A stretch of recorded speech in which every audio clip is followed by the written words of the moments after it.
People will love me for it. Here it is. Oh, here it is. We're at ground zero. Holy shit. Beep. Oh yeah, now I'm swearing.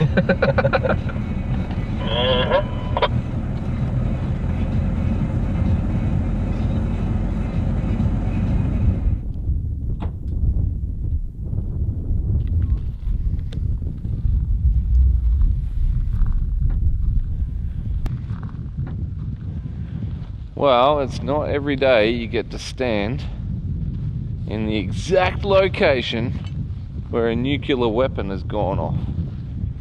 But that little totem right there, that is exactly what happened here. This is site number 1 at Emu, where the very first atomic weapon was exploded in this area, and it's actually a little bit freaky to be here. I think it's pretty cool.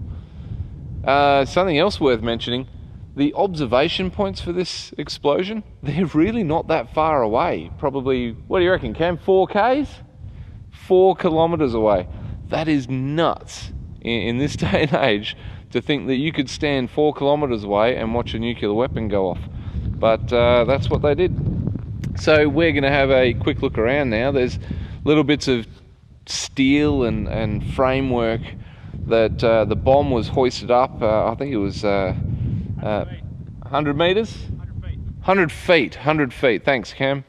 So the thing was hoisted up on a tower about 100 feet, and they blew the bloody thing up, and there's not really much left here except for the very foundations of it. So check it out. It's pretty cool.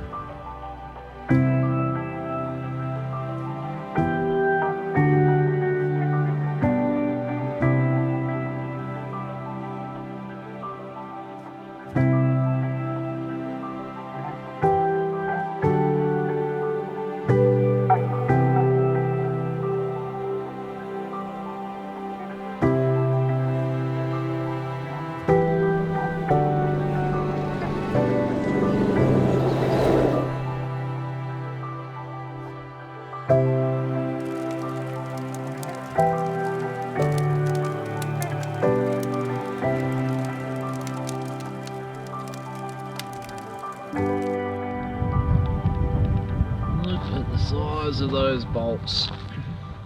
Need to get something for reference, but that has been pushed over by the blast, and if I shoot over to this one here, you'll see that has been pushed in the opposite direction away from the explosion. So this definitely isn't something that's happened after the event. All of this has happened as a result of the explosion, which is pretty cool.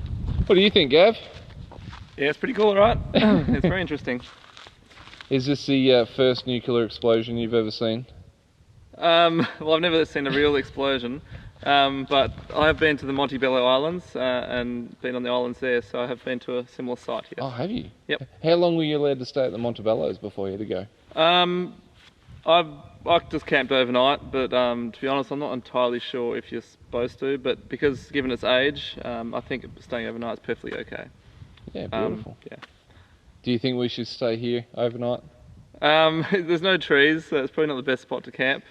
But yeah, I think it's fine. I've had the snip already anyway, so it doesn't really matter. There you go. Gav's had the snip, so all you ladies watching this, I'm sorry, no kids, plus he's married. Yeah, but, sorry. you know, we pride ourselves as Summit Expeditions of giving you extra information that you might not get elsewhere. Yeah. And that is it for this particular episode. This episode is finished. The boys are all standing around me laughing too, so it's good. Test site Totem 1, a British atomic weapon was tested. Oh, let me try that again, because apparently reading is hard. Test site Totem 1, a British atomic weapon was tested, exploded here on 15th of October 1953. Yeah, there's thunder coming out of that too.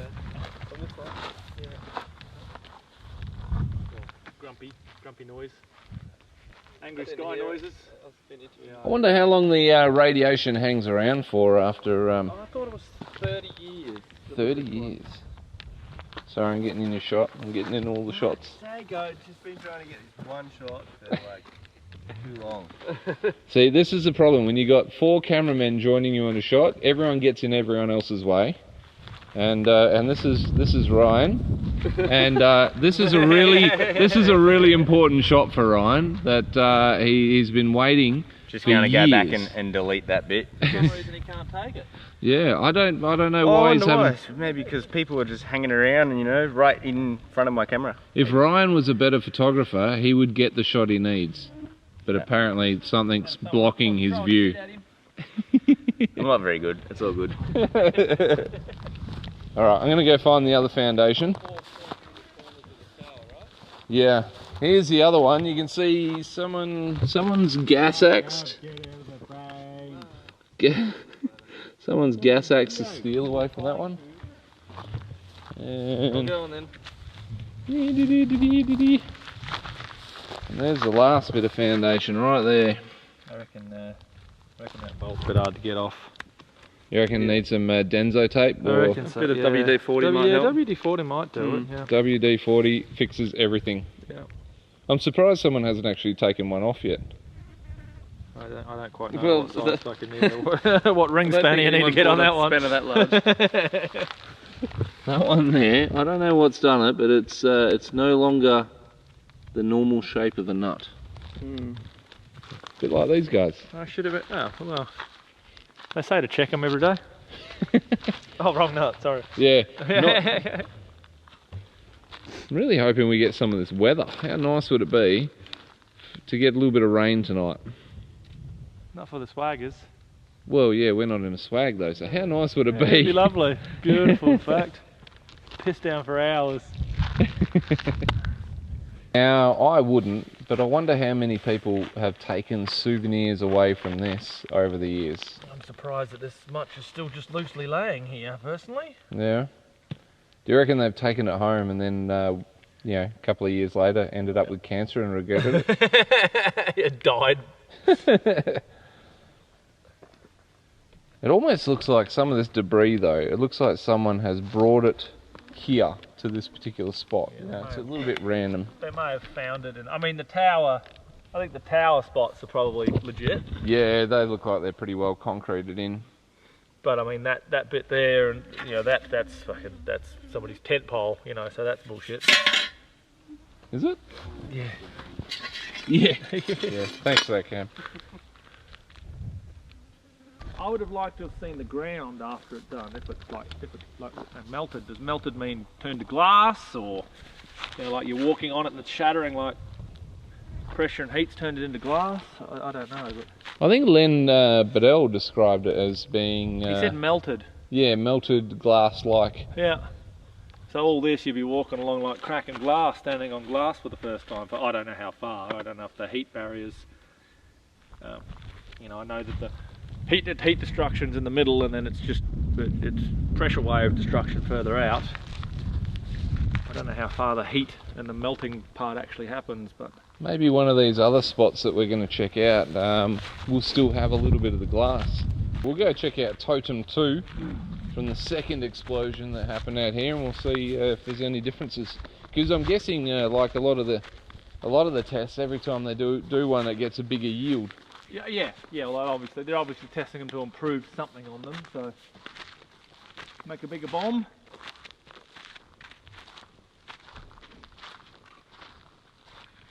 I mean, they're ones that they set off back in World War II. Chicken feed compared to the big boys they got today. What do you think, Gav? Oh, I'm loving this storm cell over here with the rain there. Looks beautiful. Bit of thunder and lightning. Reminds me of the Pilbara, actually. Yeah. Shall we go do Totem 2?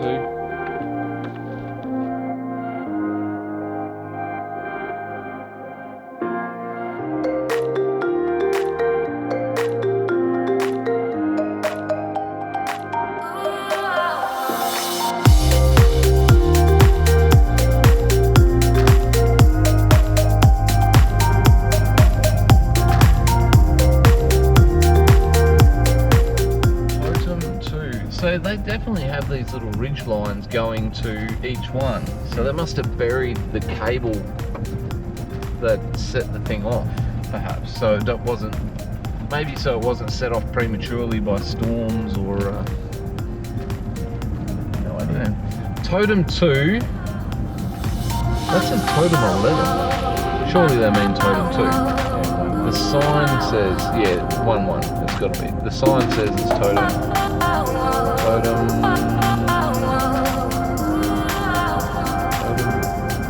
2? Come on, stupid bloody thing. Stupid map. Stupid thumb. 27th of October 1953, totem 1-1. Totem 2. Ground zero, totem 2. Alright, good. I'm laying the tomato up. Roll. Nah, we've got enough roll. Alright, so from here, I think we're going to head over to Emu.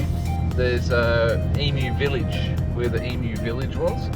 And I think that's where we're going to camp for the night. And that is only about 10 kilometres from here, so I'm going to let the other guys know.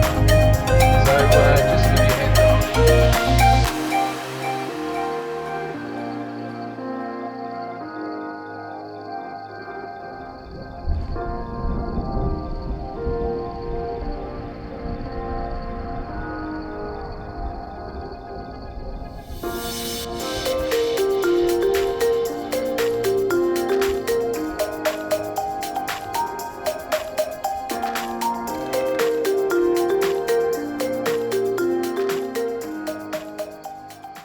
Gav, what are you making for us? Well, tonight I'm going to make a pretty simple jar tikka, can't even speak, tikka masala with the chicken and some onion. I don't have any garlic paste, which I'd love to add to it, but I'll add a can of diced tomatoes as well. And I will add some natural yogurt as well to make the sort of sauciness out of it. And I've got some rice in little packets here, which is already like pre-cooked, you just got to heat it up. And that's about it really, it's pretty simple.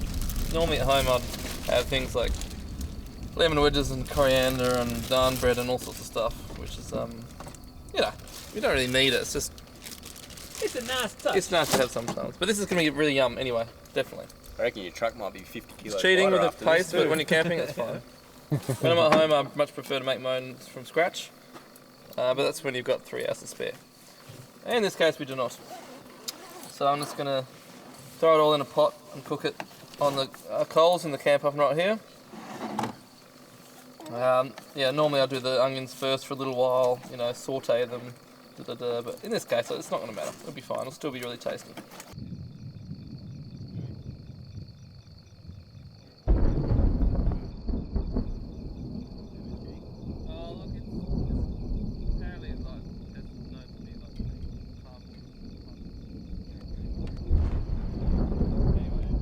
Hey, I'm just going to get the shovel and get some coals out, and I'm going to put this on with my chicken tikka masala, and we're going to have a great meal very soon.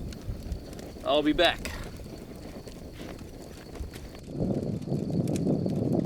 Now, as we can see, I don't have a shovel because it's up in the air next to the tent up there for some reason, but I'm going to use a stick, which is equally effective as you know, a shovel. Not getting coals across from my camp oven. I don't need a lot because I don't want it to be too hot yet, because I've just got get it simmering away nicely. It feels hot enough from here, that's for sure. I'll get a nice little bed there to put it on. Whew, it's hot. And I might tuck a few around the edges just to, you know, make sure it actually gets hot enough. But I reckon because it's so close to the fire, it's not going to take long before this baby starts boiling. I don't really want to boil it, I just want to get it nice and simmering and frying that chicken and onions. Chicken and onions. Anyway.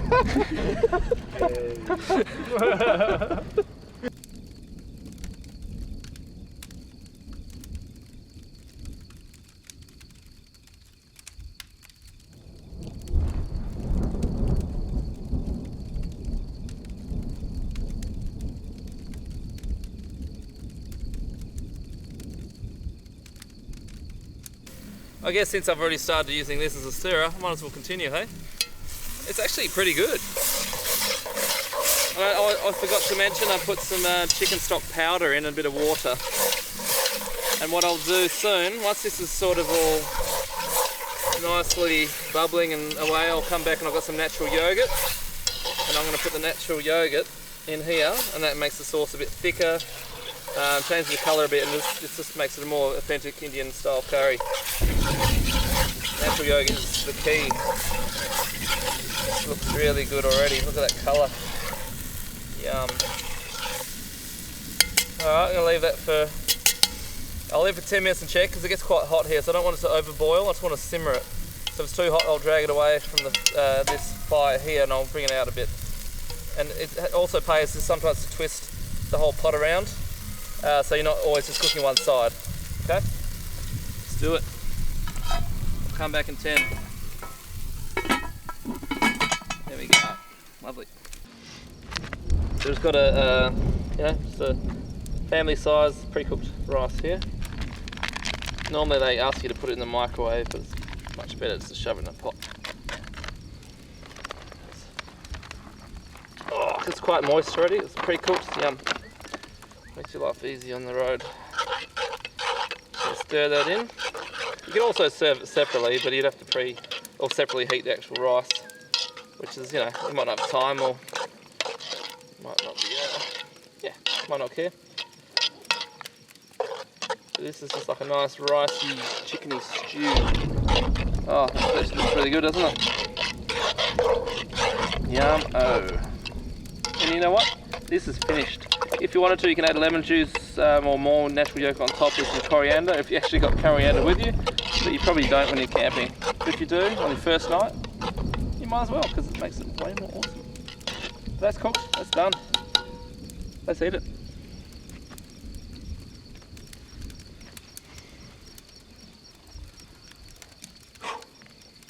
Wrong hand.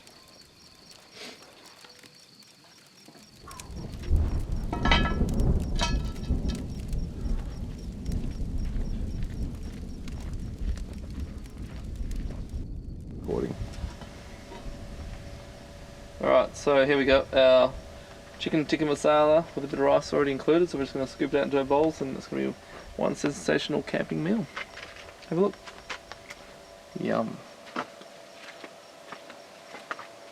Alright, you hungry? Looks like dog food. Yeah. It tastes much better than that, I promise you. Alright. Is this mine? No, it's mine. Don't touch it. It's all good. I'm serving you up right now, okay? So this is yours. You only need 3 scoops, don't you? Far out, no. Am I doing it artistically for you, Gav? I don't know, are you? So how many chilies did you put in? Just a jar. Is it hot? Yeah, it makes sense. It's rather warm. Tropical? Mm.